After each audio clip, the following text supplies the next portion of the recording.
Аса ғамқор ерекше мейірімді Алланың атымен бастаймын.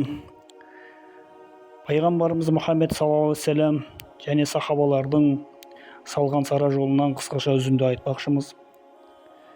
Бір күні пайғамбарымыз Мұхаммед саллаллаху алейхи вассалам жамағатпен бірге сұхбат құрып отырған уақытта бір топ жұпыны киген кісілер кіріп келеді. Олар мудралық кісілер екен. Бұндай жұпыны киініп келгенін көрген пайғамбарымыз Мұхаммед алейхиссалам Біләлге азан оқуды әмір етеді. Біләл азан шақырып, іле қамат түсіреді. Пайғамбарымыз Мұхаммед алейхиссалам намаздан кейін жамағатқа қарата айтады: «Ей адам баласы, сендерді бір кісіден, адам атадан жаратқан, және одан оның жұбайы Хауа ананы жаратып, ол екеуінен ер мен әйелді таратқан Раббыларыңнан қорқыңдар. Оның атын атап, бір-бірлерінен өтініп сұрайтын Аллахтан қорқып, туыстық қатынастарды үзуден сақтаныңдар.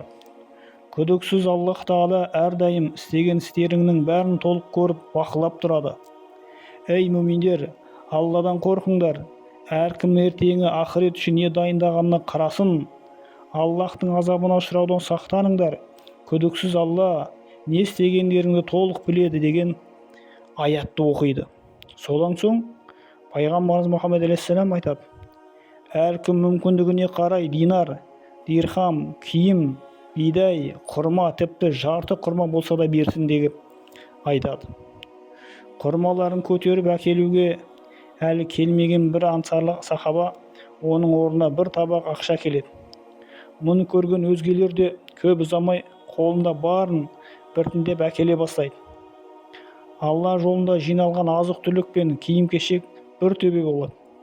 Мұны көрген пайғамбарымыз Мұхаммед алейхиссалам жүзі жаңағындай қуанып, сондай балбұл жайнап, кімде-кім ақиқат жолында ізгі амал жасаса, оның қарымтасын алғаны сияқты өзінен кейін бұл істі жасағандардың сауабындай сауап алады. Ешқайсысының сауабы да кеммейді. Ал керісінше кімде-кім жамандыққа себеп болса, өзінің күнәларымен қоса өзгелердің күнәларын да мойнына алады. Күнәларды алынған адамдардың да күнәлары кеммейді деп айтады.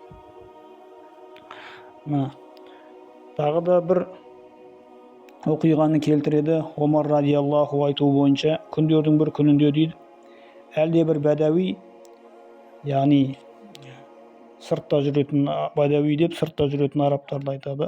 Алла елшісі мал-мүлік сұрайды. Пайғамбарымыздан келіп бір мал-мүлік сұрайды. Сонда пайғамбарымыз айтады: «Қазір қолымда еш нәрсе жоқ» дейді. «Бірақ сен менің атымнан өзіңе қажетіңді ал, ақысын өзім төлейін» дейді. Бұған төзе алмаған Омар радиаллаху айтады: «О Алланың елшісі, сізден сұраған кезде бердіңіз. Жарайды, ол кезде қолыңызда бар еді. Қазір қолыңызда жоқ. Аллах Тағала қолыңызда жоқ нәрсені тауып бермегеніңіз үшін жауапқа тартпайды ғой» дейді. Сонда пайғамбарымыз Мұхаммед алейхиссалам бұл сөзін ұнатпайды. Осы кезде ансарлық сахабалардың бірі айтады: «О Алланың елшісі, Алла үшін беріңіз. Арыштың иесі сізді аш қалдырмайтыны өзіңізге аян» дейді. Пайғамбарымыз бұл сөзді естігенде, «Жаратқан мені осы мақсатпен жіберді» деп, яғни жүзінде күлкі пайда болғандығын айтады. Тағы бір оқиғада Алла елшісінің Біләл Хабашиді Алла жолында мәрттікке шақырған туралы келтіреді. Ибн Масғуд риуаяты бойынша, бірде ардақты елші пайғамбар алейхиссалам Біләлдің үйіне жиналып қалған құрманы көреді. Сонда айтады: «Ей Біләл, мына құрма қайдан келді?» деп сұрайды. Сонда Біләл радиаллаху айтады: «Бұл өзіңізге келетін қонақтарға арналған құрма» деп жауап береді. Пайғамбарымыз алейхиссалам айтады: «Сен өзіңе жаһаннам отын дайындаудан қорықпайсың ба? Бұларды Аллахтың ризалығы үшін тарат. Раббым сені аш қалдырады деп қорықпа» деген сөзді айтқан екен. Міне, үйінде отырып қалған жиналған құрманың өзін, яғни пайғамбарымыз дереу таратып жіберуді айтқан екен. Тағы бір оқиғаны келтіреді. Талха ибн Убайдулла радиаллаху риуаяты бойынша, Омар радиаллаху олжаларды мұсылмандарға тегіндей бөліп береді. артынан қалған олжаны қайда жұмсау керектігін көпшіліктен сұрайды. Жамағат қажеттілікке қарай қолданарсың дейді.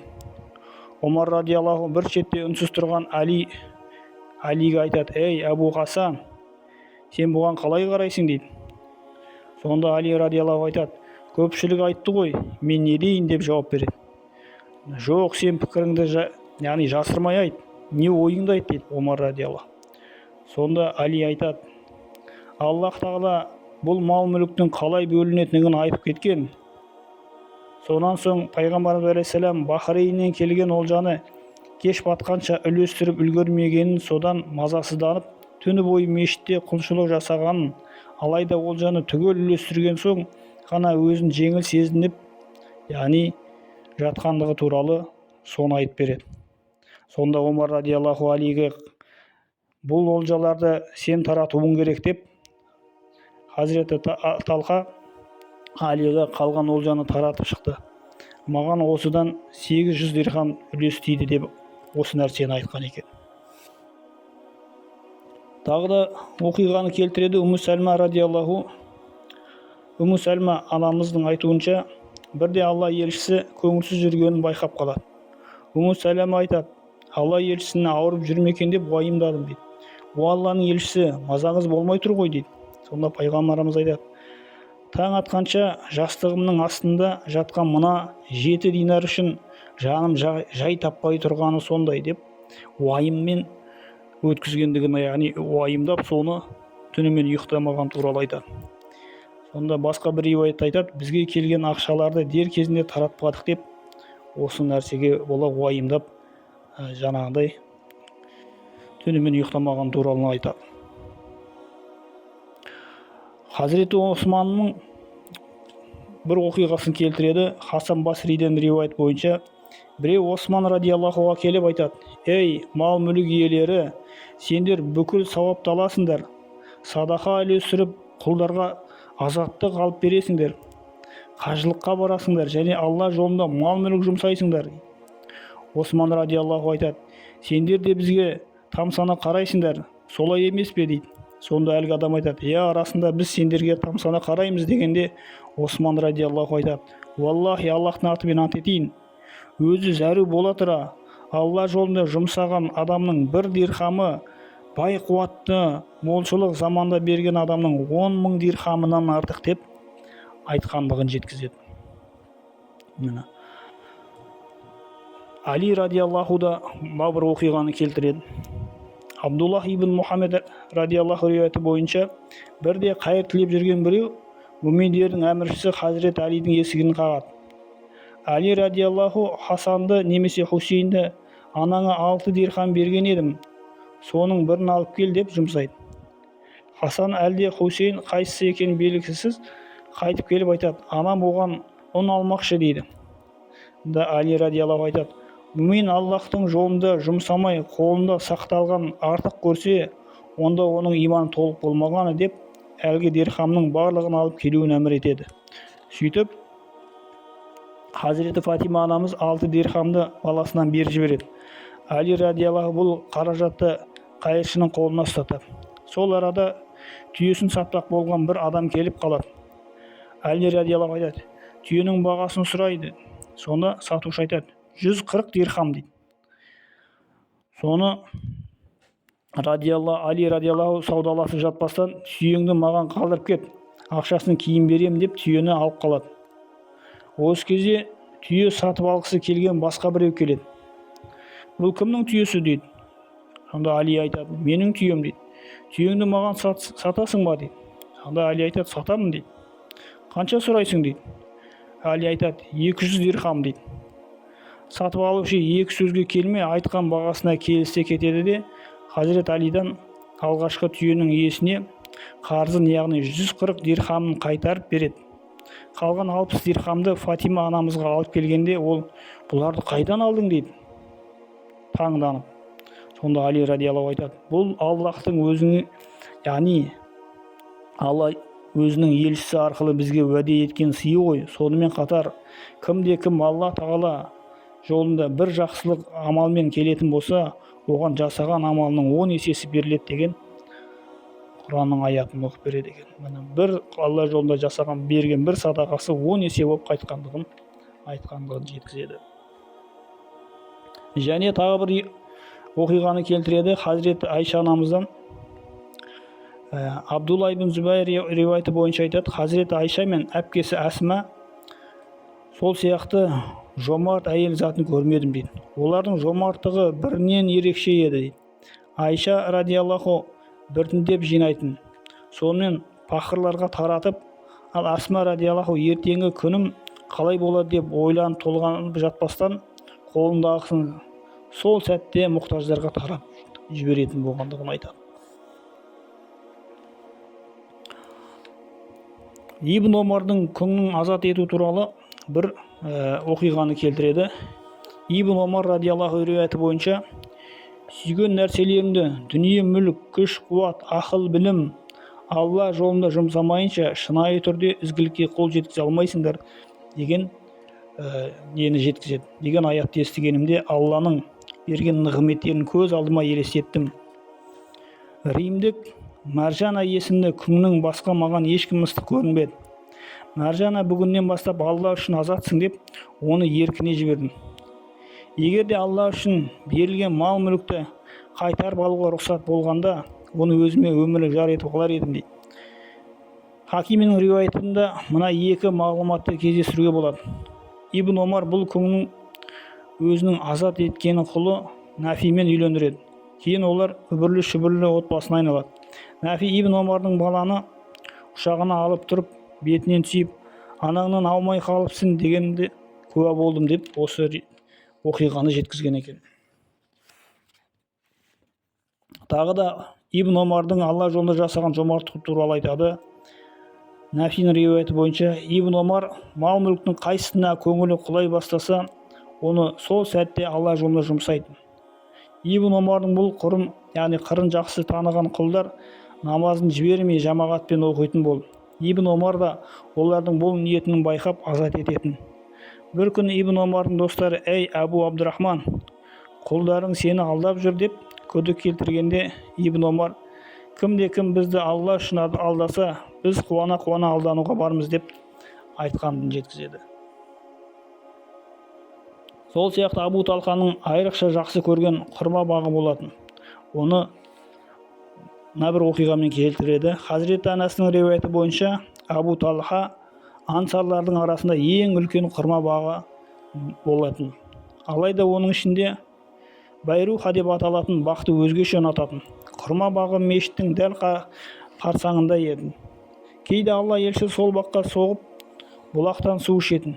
Сүйген нәрселерінде дүние мүлік, күш, қуат, ақыл, білім Алла жолына жұмсамайынша шынайы түрде игілікке қол жеткізе алмайсыңдар деген аят түскен кезде, Абу Талха пайғамбарымыздың алдына барып: «Е Алланың елшісі, сүйген нәрселеріңді Алла жолына жұмсамайынша шынайы түрде игілікке қол жеткізе алмайсыңдар» дейді. «Дүние мүлкімнің арасынан Байруха бағын жанымнан жақсы көруші едім. Оны енді Алла жолында жұмсағым келеді» дейді. «Иншалла Аллах тағала менің бұл садақамды қабыл етер» деген сөзін жеткізеді. «Уа Расулалла, ол бақты Аллахтың қалауы бойынша жұмса» дейді. Оған риза болған пайғамбарымыз алейхиссалам: «Бұл неткен олжалы сауда» деп илтипатты көрсетеді.